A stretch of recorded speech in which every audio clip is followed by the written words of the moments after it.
Vous êtes bien sur Radio of Basket. La radio qui vous parle de NBA. La radio qui vous écoute. Basketball, c'est mieux à la radio. Now, decide not to use it. Curry, way downtown. Bang! No. Anthony for three. Bang! In your face, all over the place. We're online 24/7. 24/7. You're listening to the hottest internet station. Radio Hall of Fame Basketball. The first NBA radio for all the fans around the world. Radio Hall of Fame Basketball. We talk about NBA. We talk about passion. We are your radio.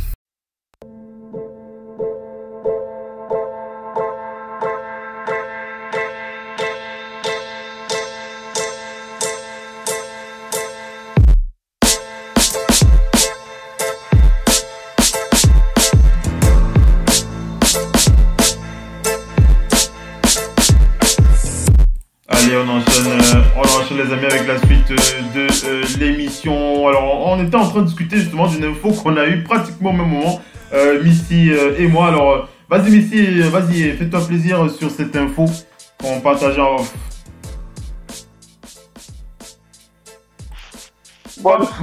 Pop Mensa, voilà.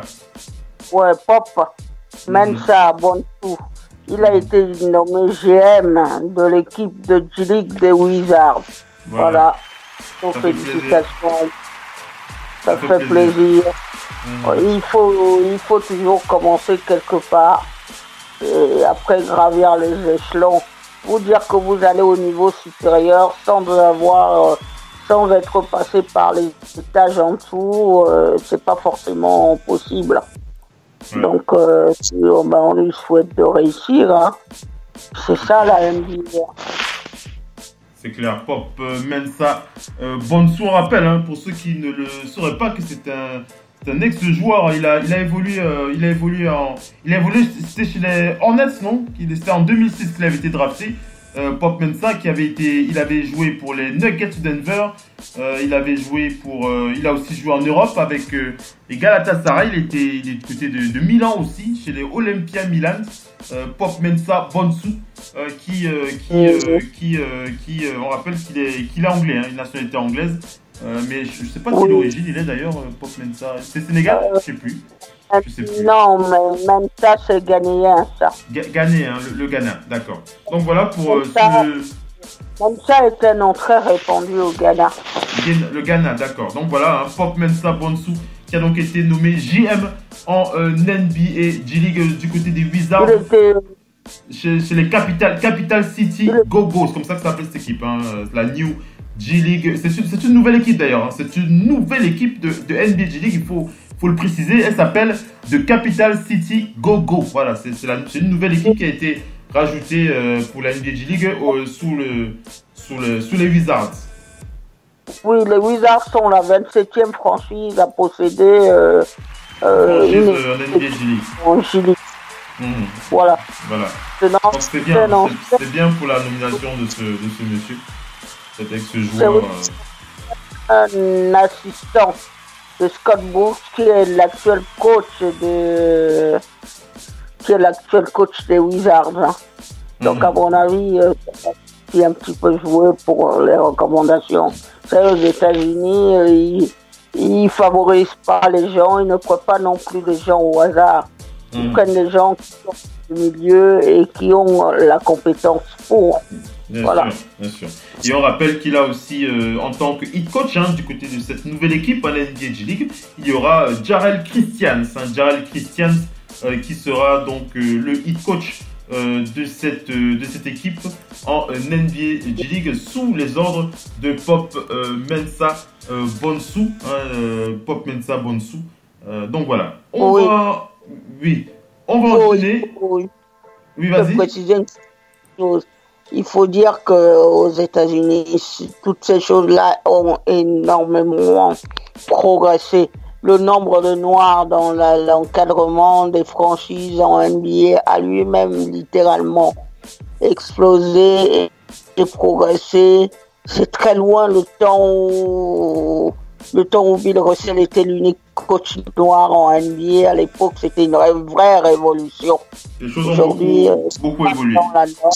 Oui. Les choses c'est bien. Alors, je complète l'info concernant Jarrell Christian. C'est Jarrell Christian. Pour ceux qui ne le connaîtraient pas, il a été assistant lors de la saison dernière, voilà. Il était assistant du côté d'Oklahoma City. Il faut, je le rappelle, précise. Il était assistant du côté d'Oklahoma City avant de rejoindre donc Mensa Bonsu en NBA League comme head coach de cette nouvelle équipe de Capital City, qui est donc l'équipe de deuxième division du côté de Washington pour les Wizards.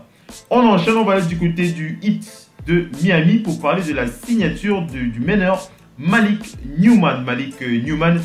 Qui vient du Mississippi, où avant d'avoir été transféré du côté de l'université du Kansas, on rappelle, ex-université d'où provient Joel Embiid de Process. Malik Newman qui signe donc un two-way contract avec les Lakers il avait signé un contrat avec les Lakers de Los Angeles. Il avait signé un two-way contract avec les Lakers de Los Angeles le 1er juillet avant d'être viré le 19 juillet. Donc il n'a pas dépassé les 10 jours. Et généralement ça se passe comme ça. Vous faites un contrat de 10 jours et puis on ne renouvelle pas. Et puis vous devez partir. Donc le Heat de Miami qu'il a donc pris, il a donc signé avec eux. Alors j'ai pas les détails de son contrat, mais on n'hésitera pas à vous donner l'info dès qu'on l'aura. On va du côté des Nets de Brooklyn, les Nets qui ont signé l'arrière, l'ailier Theo Pinson qui rejoint dans les Nets après 4 ans de collège à l'université de North Carolina, où il avait joué 122 matchs. Il a été starter 58 fois pour les Tar Heels. Et pendant son temps chez les Tar Heels, il a scoré en moyenne 6 points, 4 rebonds, 3 passes et en 21 minutes de temps de jeu. Pinson a joué 5 matchs avec les Nets pendant la NBA Summer League à Las Vegas cet été, et il tournait autour de 11 points, 4 rebonds, 2 passes, une interception et un compte en 25 minutes de temps de jeu. On va du côté des Raptors de Toronto pour parler de la signature de Greg Monroe, le vétéran. Greg Monroe, on se souvient de Greg Monroe qui était passé par les Bucks de Milwaukee. Greg Monroe qui a donc signé un contrat d'1 an. Tu dis? Les Celtics, c'était le dernier. Les Celtics aussi, oui, c'était la dernière équipe, les Celtics, voilà. Greg Monroe qui a donc signé 1 an avec les Raptors de Toronto pour un contrat de 2,2 millions de dollars. On rappelle qu'il avait fini la saison dernière avec les Celtics et que avant de quitter les Bucks, il avait fait partie du trade qu'il a envoyé aux Suns en échange de Eric Bledsoe. Eric Bledsoe qui est du côté des Bucks avec Giannis Antetokounmpo. On va parler d'un ex-joueur NBA qui a rejoint la Chine. Il s'agit de Trevor Booker. Trevor Booker qui quitte les Nets de Brooklyn pour rejoindre la Chine chez les Shanxi Brave Dragons. Donc il était du côté des Nets, il était du côté des Sixers, il était plutôt pas mal. J'aimais bien cet intérieur, Trevor Booker, qui était du côté des Sixers. Après il est parti aux Pacers avant de rejoindre les Nets. Cette fois il rejoint la Chine, les Shanxi Brave Dragons, où a joué donc 2 autres joueurs NBA, à savoir Brandon Jennings et Luis Scola, qui ont joué pour les Shanxi Brave Dragons. Alors, je termine pour préciser que Brandon Jennings lui-même a été viré par les Bucks il y a moins d'une semaine. Brandon Jennings qui est sans équipe en ce moment. Et je trouvais ça... c'est pas évident la carrière d'un joueur. Vas-y, Messi. Oui, c'est pas évident, mais les meilleurs sont toujours là où ils veulent être. Ouais. Le plus dur commence quand vous entrez à la NBA. Le plus dur, c'est là. Il y a des gens qui n'y entrent jamais et feront carrière en Europe. Il y en a d'autres qui vont quitter l'Europe pour partir à la NBA. Il y en a d'autres qui de la NBA vont venir en Europe, revenir en NBA. On l'a vu comme avec le joueur Udo. Udo, il a suffi d'un bon Euroleague, la NBA a rappelé. Oui. Surtout, je dis surtout aux jeunes joueurs, ne perdez pas espoir. Mais il y a une chose, ne dormez pas avec votre talent. Ne dormez pas avec votre talent. La concurrence est rude. Les meilleurs sont là chaque saison. Une nouvelle saison va démarrer. On n'a pas de doute pour dire que Kevin Durant sera toujours dans les joueurs dominants. On n'a pas de doute pour dire que LeBron James, Westbrook, les James Harden, ces gens-là, le MVP, c'est encore dans ça qu'il faudra aller chercher. On sait que les Embiid seront là parce que ce qu'il vous faut posséder, c'est les fondamentaux du jeu. Et ça, pendant tout l'été, ça se travaille. Les petits jeunes comme les Jason Tatum sont déjà en train de travailler ça avec les Kobe Bryant et tout ça. C'est emmagasiné pour l'expérience. C'est comme ça que les Olajuwon ont dominé cette ligue, pas autrement. En faisant tout l'été, le workout. Parce que le workout, c'est un workout de tous les instants. Ne le fermez pas en vous disant « Ah, mais aujourd'hui, on est samedi, l'entraînement reprendra lundi. » Non. On est samedi, l'entraînement a lieu samedi, il a lieu dimanche, il a lieu lundi. Le coach, il n'est pas derrière vous, mais il n'y a aucun coach derrière vous. Si les Kobe Bryant ont été grands, c'est parce que ils faisaient toujours ça. Ils faisaient toujours ce travail qu'ils faisaient. On enchaîne, on va du côté des Cavs de Cleveland. Deux infos concernant les Cavs. La première, c'est que les Cavs ont viré l'intérieur Okaro White qui avait signé précédemment donc avec les Cavs. C'était le 7 avril de cette année, après avoir complété donc son contrat de 10 jours avec cette équipe des Cavs. On rappelle qu'il n'a pas apparu pendant la saison régulière avec Cleveland. Malgré le fait qu'il ait joué, il n'est pas beaucoup apparu avec les Cavs, malgré le fait qu'il ait joué 7 matchs avec les Cavs en Summer League. Il a joué 7 matchs avec les Cavs en Summer League pour l'été 2018 à Las Vegas. Il tournait à 6 points, 7 rebonds en 23 minutes de jeu. Il fait donc ses valises au Okaro White. Il quitte les Cavs. Un autre joueur dont on attend le départ à Cleveland. Vous l'aurez peut-être, je pense que vous l'aurez deviné, il s'agit de J.R. Smith. J.R. Smith qui va probablement, même pas probablement, sûrement, à plus de 90%, J.R. Smith qui va sûrement quitter les Cavs de Cleveland. C'est Joe Vardon de Cleveland.com qui donne l'info. Il rappelle que la franchise des Cavs fait vraiment tout son possible pour trouver un point de chute à J.R. Smith et à Kyle Korver. On rappelle qu'ils sont en train de reconstruire. Et donc J.R. Smith qui doit toucher 14,7 millions de dollars la saison prochaine et qui n'a que 3,9 millions de dollars garantis. Quant à Kyle Korver, il doit recevoir 7,5 millions de dollars dans les mois qui viennent dans un deal partiellement garanti jusqu'en 2020. Donc voilà, si les deux joueurs ne brillent pas pour leur capacité défensive, ce sont des joueurs qui savent chuter et ils pourraient bien entendu intéresser quelques équipes. Donc voilà, les Cavs qui sont en train de faire toutes leurs simulations pour se débarrasser de J.R. Smith et Kyle Korver. Voilà, une page se tourne définitivement, tout doucement, départ de LeBron James, départ de J.R. Smith bientôt, Kyle Korver bientôt aussi. Kevin Love qui va rester, c'est lui le boss maintenant, c'est lui le patron des Cavs. Donc voilà comment ça va se passer pour la saison prochaine. Si tu veux dire un mot, après j'enchaîne, vas-y. C'est aussi que sans LeBron James, il faut changer aussi d'orientation de jeu. Pour changer d'orientation de jeu, ces joueurs-là, ils ont pas vraiment fait la preuve qu'ils étaient efficaces aux playoffs. Le problème avec Kyle Korver, c'est un bon joueur de saison régulière, c'est un bon shooter. Mais dès lors que se présentent les playoffs, il faut trouver quelqu'un qui fait des décalages et qui fait des passes pour lui. Or, pendant les playoffs, les défenses sont resserrées. C'est quelqu'un, quand il est trappé, il ne met pas les tirs. Parce que c'est quelqu'un qui ne peut pas. En fait, Kyle Korver, c'est un joueur qui ne peut pas se créer son propre tir. Donc, ce type de quand viennent les playoffs, c'est problématique. Eh oui, c'est problématique.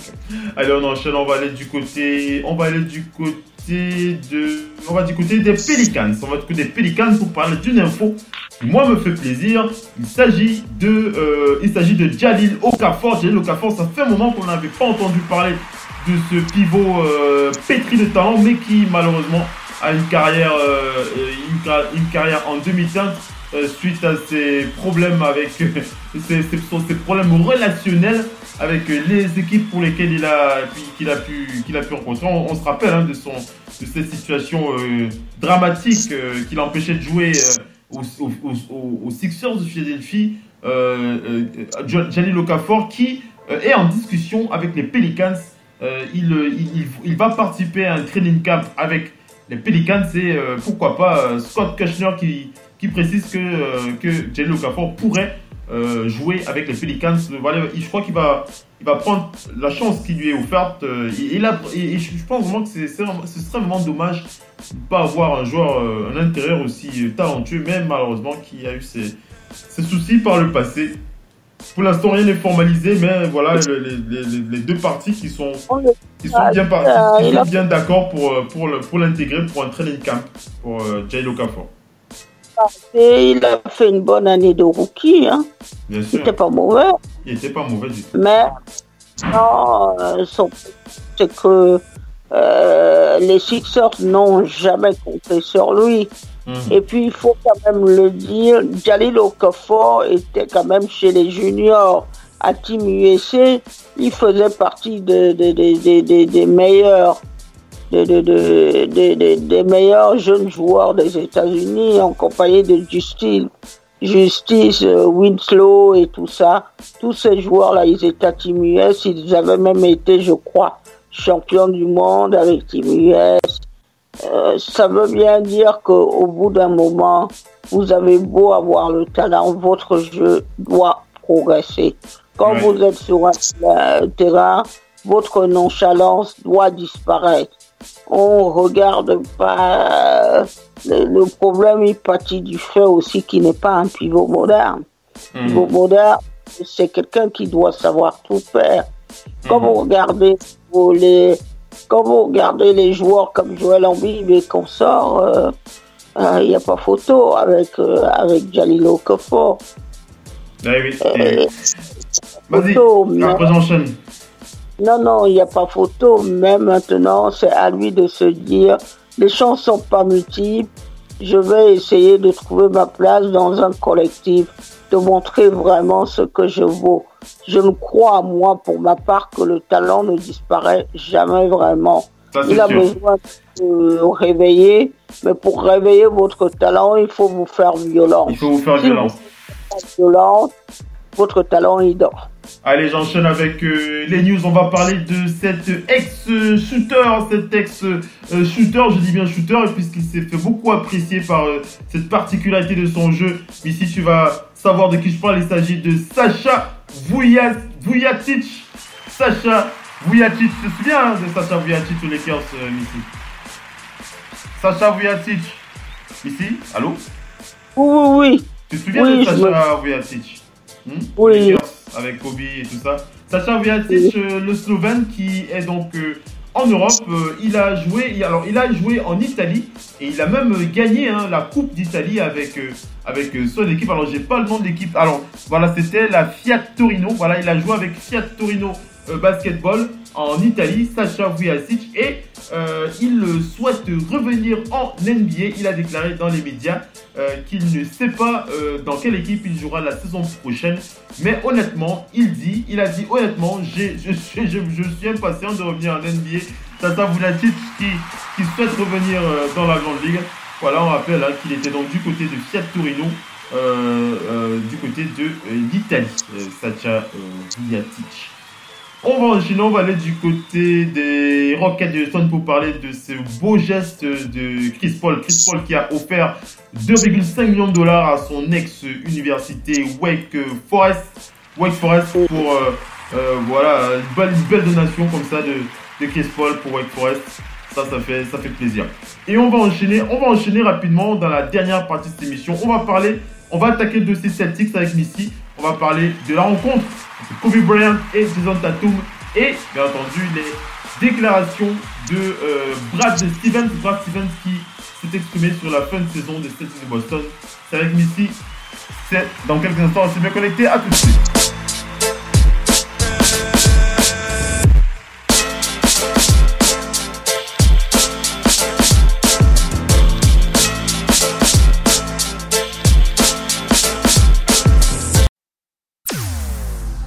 Vous êtes bien sur Radio of Basket, la radio qui vous parle de NBA, la radio qui vous écoute. Basketball, c'est mieux à la radio.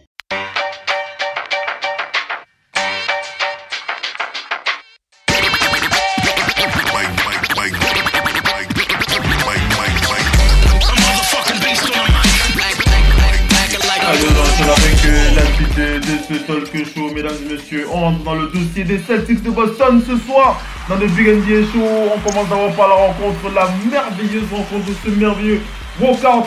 C'est de très très beaux souvenirs, je pense les meilleurs souvenirs de sa carrière pour Jason Tatum. Jason Tatum qui les avait donc passés avec Kobe Bryant il y a encore de cela quelques jours. Alors pourquoi est-ce qu'on vous parle de cette journée workout particulière pour Jason Tatum? C'est tout simplement parce que son père qui s'est exprimé dans les médias, le père de Jason Tatum, qui a raconté cette anecdote entre Jason Tatum et Kobe Bryant. Alors il commence par préciser que Jason Tatum a toujours été un gros fan de Kobe Bryant, un gros fan, et que depuis qu'il est tout petit, il mime les gestes de Kobe. Voilà, de la même manière que Kobe Bryant était un peu le copycat de MJ, Jason Tatum tentait de reproduire tous les mouvements de Kobe et il avait acquis notamment certains de ses moves en arrivant au lycée. C'est ce que précise son père. Donc voilà, cette relation entre Jason Tatum et Kobe Bryant qui a donc atteint un autre cap, puisque je l'ai dit tout à l'heure, les deux joueurs se sont rencontrés pour un entraînement en commun. Et son père qui a donc déclaré qu'ils étaient en compagnie de son entraîneur, l'entraîneur particulier de Jason Tatum, Drew Hanlen, et son père qui a donc déclaré que lui et Jason, il a eu plus d'une heure de conversation avec son fils et que Jason Tatum était très très heureux. Il était comme un gamin qui venait d'avoir un gros paquet de bonbons, tout simplement. Jason Tatum, on peut le comprendre. On peut comprendre l'émotion du gamin de 20 ans qui parlait à son père comme s'il en avait 12. Il a dit, c'était juste, son père qui dit, c'était tellement bon d'entendre mon fils parler de ce moment qu'il a eu avec son idole Kobe Bryant. Il lui a parlé, il a écouté dire beaucoup de bonnes choses à son sujet et ça lui a donné beaucoup de force. Et c'est un vrai carburant pour Jason Tatum qui est déjà prêt à tout donner et à tout défoncer la saison prochaine avec les Celtics de Boston. Alors ça fait plaisir, c'était une vraie bénédiction pour Jason Tatum d'avoir réalisé son rêve. C'est quelque chose de spécial et il espère tirer parti de cela pour être un Jason Tatum encore plus flamboyant pour la saison prochaine. Missy. Oui, c'est un petit peu normal. Les joueurs NBA font ça très bien. Ouais. Les joueurs NBA font beaucoup de transmissions. Ils font ça très très bien. On a vu ça avec les Olajuwon. Avant les Olajuwon, il y avait les Moïse Malone qui faisaient ça et tout ça. Les Dr. J, tous ces gens-là ont participé. Il y a un énorme vivier aux États-Unis et il y a beaucoup de talent. Un énorme vivier et il y a beaucoup de talent aux États-Unis. C'est là qu'on se rend compte que la transmission est là. Quand Kevin Durant peut tenir une émission et qui fait... Bon, certes, c'est le fils de D-Wade qui fait venir le fils de D-Wade, c'est de la transmission. Pour lui dire, voilà. Quand on voit aujourd'hui Karl Anthony Towns qui joue à la NBA, quand il croise Kevin Durant l'encourage, il y pousse. Quelques années plus tard, on retrouve ces gens-là à la NBA. On voit une vieille photo de Tatum, je crois, avec LeBron. Bref, il y a beaucoup de choses comme ça c'est que ces gars, ils sont dispo pour transmettre. Parce qu'un jour ou l'autre, même ils ont regardé quelqu'un leur a transmis quelque chose. C'est de l'expérience. C'est un moment inoubliable avec Kobe Bryant. Kobe Bryant, il est allé apprendre des meilleurs. C'est en regardant Allen Iverson que Kobe a fait progresser son jeu. Donc il y a beaucoup de choses comme ça. Ne vous dites pas que vous n'apprendrez rien de quelqu'un. Quand on voit Joel Embiid, il a beaucoup regardé les cassettes d'Olajuwon. Et quand on parle d'Olajuwon, il voit un peu de lui à Joel Embiid. Et Dikembe Mutombo, tous ces gens-là, quand ils regardent le jeu aujourd'hui, l'analyse est très simple à faire. Tu vois ces joueurs-là, on se dit pourquoi quelqu'un a été aussi dominant dans cette ligue, il faut que moi aussi, je marche dans cette pas. Et les Américains ont ceci d'avantageux que ils peuvent regarder leurs aînés et se dire mon aîné, il était fort, il était si ça. Eux, ils ont beaucoup d'exemples, ils n'ont pas qu'un seul exemple. Donc ils ont les choix. Ils ont variété et tout ça, donc voilà. Voilà. Allez, on va passer aux déclarations de Brad Stevens. Brad Stevens qui s'est donc exprimé sur le podcast de Chris Mannix, l'expert ESPN Chris Mannix, qui a donc interviewé pendant pratiquement plus d'une heure, le head coach des Celtics de Boston. Et il a commencé par parler, bien entendu, de King James. King James qui a donc évoqué ce sujet concernant LeBron James, ce qu'il représente et surtout l'impact qu'aura l'absence de LeBron James dans la conférence Est. Il a dit, Brad Stevens, LeBron James a vraiment été très bon, il n'y a aucun doute là-dessus. Il nous a tenu à 87 points lors du Game 7 en playoff, dont on a vraiment bien défendu. Comme dans beaucoup de matchs, particulièrement lorsqu'on jouait à domicile.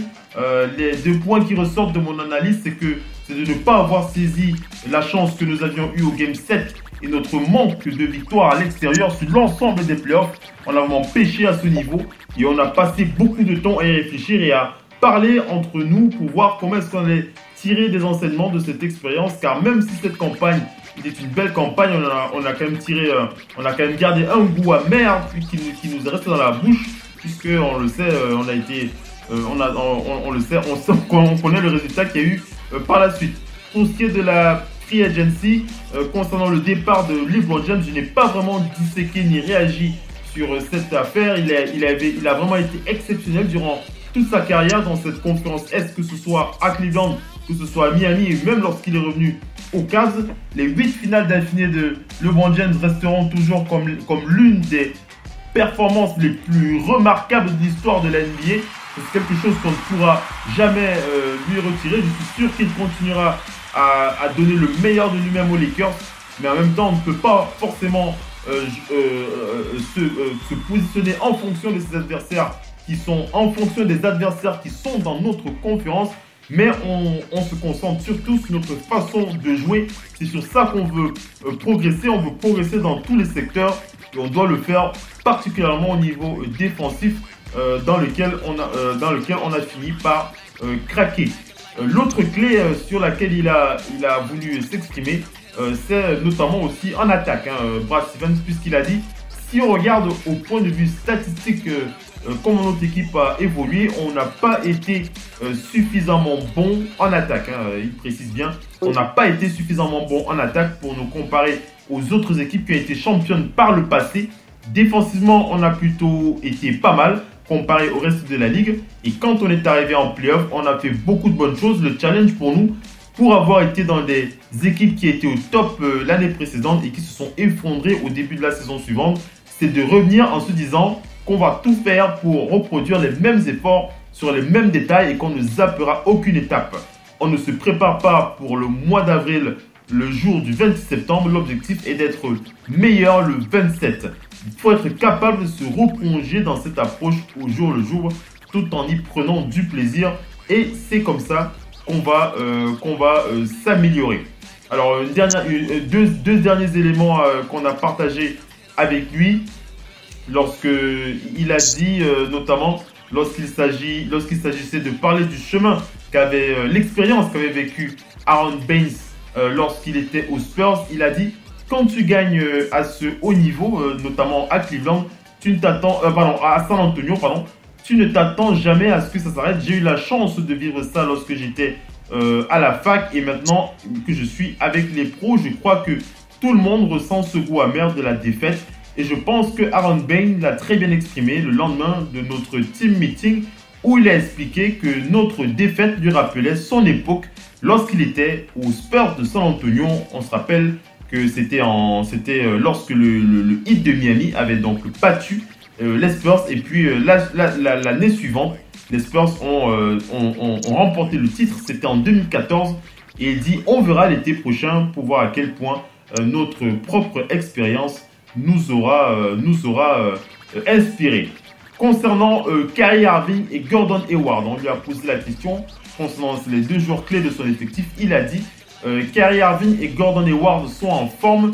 Les coachs me disent qu'ils s'entraînent bien, notamment Kyrie. Il progresse aussi assez vite et il devrait être prêt pour la reprise. Avec Kyrie et Gordon, ils seront totalement débarrassés de leurs pépins physiques pour le début du training camp et sans doute même bien avant. Il y aura des choses à ajuster pour faire face à la masse de travail que les joueurs doivent endurer durant le camp de reprise afin d'être prêts pour ce qui est une longue saison. Mais en même temps, je crois que ces deux joueurs sont dans un état d'esprit très positif. Il faut toujours une certaine patience quand on revient d'une longue blessure et qu'on a été privé de basket pendant une longue période. Il ne s'agit pas seulement de soigner la blessure avant de pouvoir retourner sur le parquet et disputer un 5 contre 5.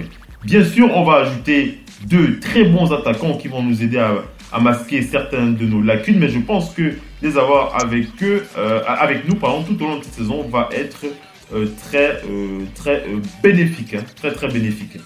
Qu'est-ce qu'on peut encore ajouter, Missy, qu'est-ce qu'on peut ajouter? Il s'est beaucoup exprimé, Brad Stevens, mais je crois qu'en gros on peut résumer l'état d'esprit du head coach qui est vraiment de gommer les lacunes qu'ils ont eues par le passé. Et je crois qu'il tient à profiter aussi de ce départ quand même de King James pour imposer sa franchise définitivement. On sait qu'il y a les Raptors qui sont là, on sait qu'il y a les Wizards qui sont aussi là, les Sixers ici qui sont là. Donc la concurrence va être toujours aussi rude.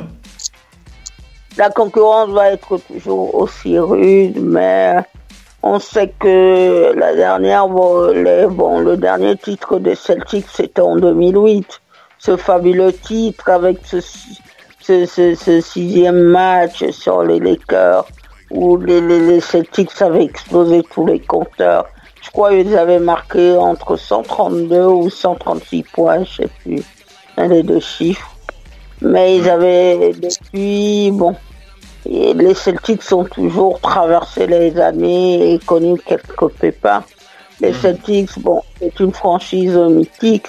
Maintenant, il faut retrouver le chemin du titre. Ouais. Et ça, c'est pas facile. C'est pas facile parce que les Celtics ont toujours été bons avec les meilleurs joueurs. Les Celtics ont toujours eu des bons victoires et tout ça. Il faut des joueurs complémentaires. Et puis les Celtics sont un peu, à mon avis, ils n'auraient jamais dû se trouver à ce niveau-là de la compétition. Oui. Les Celtics ont été résilients parce que vous perdez l'un de vos meilleurs scoreurs à la première journée. Les playoffs viennent, Kyrie, il doit se faire opérer, il peut pas jouer. Marcus Smart, il démarre pas les playoffs, il n'est pas en état de forme, il est blessé. Bref, ils ont fait face à tout, mais au bout d'un moment, la résilience seule ne peut suffire. L'épuisement est passé par là. Et puis les derniers matchs, le problème avec des joueurs comme Terry Rozier, qu'on a vu de bon tout le tournoi, dans les derniers matchs, ils sont passés un peu à travers, quoi. La jeunesse a aussi un petit peu joué sur ce collectif. Oui. Donc maintenant, la jeunesse ne peut pas être une excuse.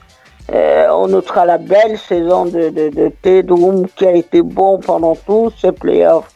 Rendez-vous compte, un gamin de 18 ans qui est capable, gamin de 19 ans, je crois, qui est capable de se comporter aussi bien sur un terrain, qui était quasiment l'un de vos meilleurs joueurs. Maintenant, on attend beaucoup plus de Jaylen Brown cette saison. Commencer sur les saisons régulières. On veut le voir un petit peu plus régulier en play-off. Ouais. De toute façon, comme on dit, hein, que ce soit pour Kevin Durant, pour Steph Curry et les autres, les playoffs, c'est le juge de paix. Hein. Les playoffs, c'est là où on vous attend. Un très bon joueur comme James Harden, on ne l'a pas encore vu bien aux playoffs. Vous vous rendez compte? C'est là, c'est vrai. Pour regarder, c'est les playoffs. Parce que vous avez beau être bon joueur, les saisons régulières, c'est pour se qualifier. Mais quand vous êtes au play-off, que les défenses sont resserrées, c'est là où votre jeu doit apparaître. Et clairement, dans ces play-offs, l'expérience de Kyrie a manqué. Hein. Vraiment. Ouais, c'est vrai. Alors, je termine avec cette déclaration de Brad Stevens, hein, le head coach des Celtics de Boston. Je vous l'avais dit, on allait parler de ces déclarations et il a évoqué notamment cette maturité, hein, c'est cette classe que nous avons constatée concernant Jason Tatum, dont on a parlé tout à l'heure avec Kobe Bryant, et il a parlé de ce très très jeune joueur qui a encore tellement de choses à apporter dans cette ligue. Il a dit il y a beaucoup de moments concernant Jason Tatum. Je ne suis pas certain que je pourrais citer un qui m'aurait le plus marqué, mais je ne pourrais pas. Ça a été clair pour nous très tôt dans la saison qu'il faisait partie des meilleurs joueurs, pas seulement sur le fait qu'il était un joueur talentueux et grand, mais aussi qu'il est un joueur très très intelligent et un joueur excellemment mature. Pour Brad Stevens, il dit toujours prêt à apprendre davantage, toujours prêt à passer à l'étape suivante. Toutes ces choses assemblées font qu'il a une très bonne éthique du travail et qu'il est très apprécié. Il a vraiment ce truc que l'on voit chez les grands. Quand on voit tout ce qu'il a fait cette saison, on ne pouvait pas être surpris par ce qu'il a fait sur la fin.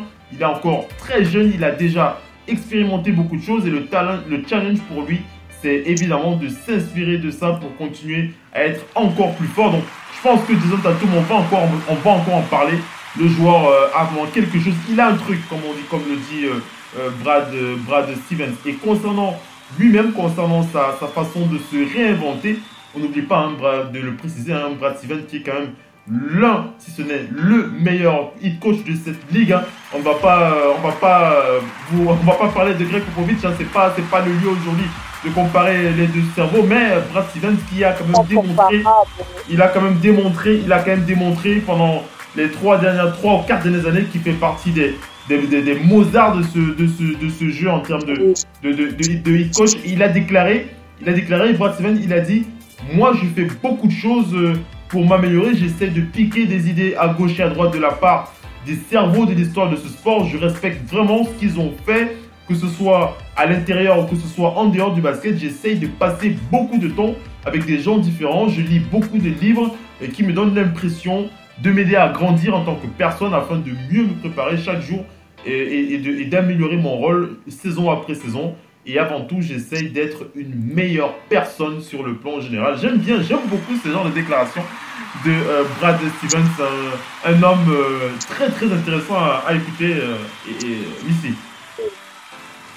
C'est quelqu'un qui est très intéressant. À l'époque, moi-même, j'étais dubitatif. Au moment de sa nomination, Daniel, j'ai vraiment allé le chercher comme ça. Un jeune coach qu'on installe à la NBA, mais il a montré qu'il est capable d'être là. C'est surtout un coach qui est capable de vous dessiner un système victorieux. Il vient, puis il se dit, bon ben voilà, les gars, ce que vous allez faire. Et il vous donne le système. Et vous dit, surtout, il dit à ses joueurs, faites-vous confiance.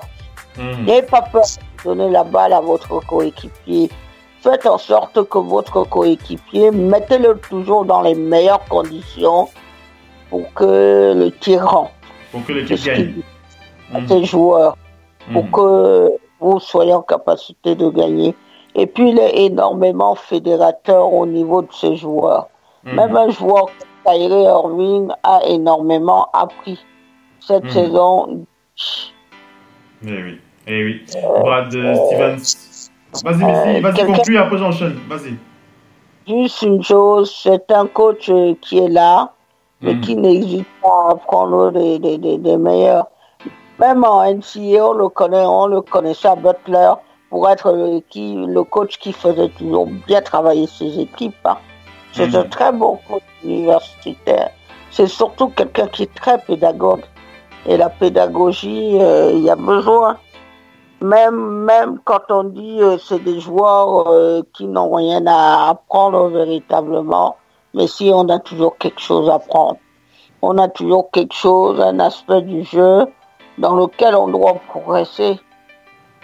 Ouais, eh oui. Donc voilà pour Jason Tatum et Brad Stevens, les dossiers des Celtics de Boston est clôturé. On a vraiment hâte de voir ce qu'ils vont pouvoir nous proposer pour la saison qui va démarrer dans quelques temps. Je voulais annoncer la NBA qui a déclaré que mercredi va annoncer le programme de la première semaine. Notamment, on vous le partagera avec vous. Ce sera dans NBA No Limit. Ce sera jeudi avec Missy. C'est pour Missy. On va dire merci à nos fans, à nos auditeurs. On va leur donner rendez-vous jeudi pour NBA No Limit. Oui, merci à tous les fans et bon courage à tous les petits jeunes qui sont du côté d'Orlando, qui vont vivre leur première grosse expérience. Un tournoi international, c'est pas rien. C'est pas simplement la victoire au bout. C'est aussi l'idée de se dire que la NBA m'a choisi, donc je fais partie des meilleurs jeunes. Donc ça, c'est très important. C'est très important. Très important. Courage à tous ces jeunes qui sont venus du monde entier et qui vont pouvoir défendre leur chance et se montrer. Voilà, merci Missy, merci d'avoir été connecté avec nous ce soir, ça nous a fait extrêmement plaisir. Encore une belle émission sur Radio All Basket, la radio partenaire officiel NBA. Je n'oubliez pas, téléchargez l'application Oncle Phil Basket disponible gratuitement sur Google Play. Si ça n'a pas encore été fait, n'hésitez pas à jouer au jeu. Un t-shirt Radio All Basket à gagner tous les mois. Pour cela, vous devez juste télécharger l'application, nous mettre une note 5 étoiles et un avis utilisateur, et vous nous envoyez une photo écran de ces deux éléments sur la page Facebook de Oncle Phil Basket, et le jeu sera donc validé. On vous intègre la liste des gagnants. Un gagnant cité tous les mois pour gagner un t-shirt. Merci Messi d'avoir été avec nous. À jeudi. Passe un bon début de semaine. Merci Messi. Oui, ciao les amis. Bye bye. Ciao bye bye les amis. Bye bye.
La radio qui vous écoute.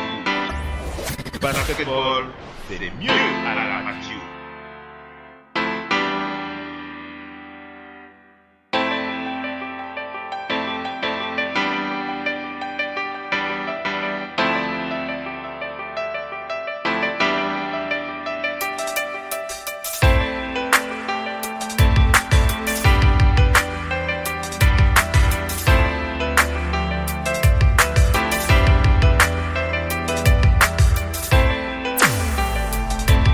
bien sûr Radio Hors Basket, la radio qui parle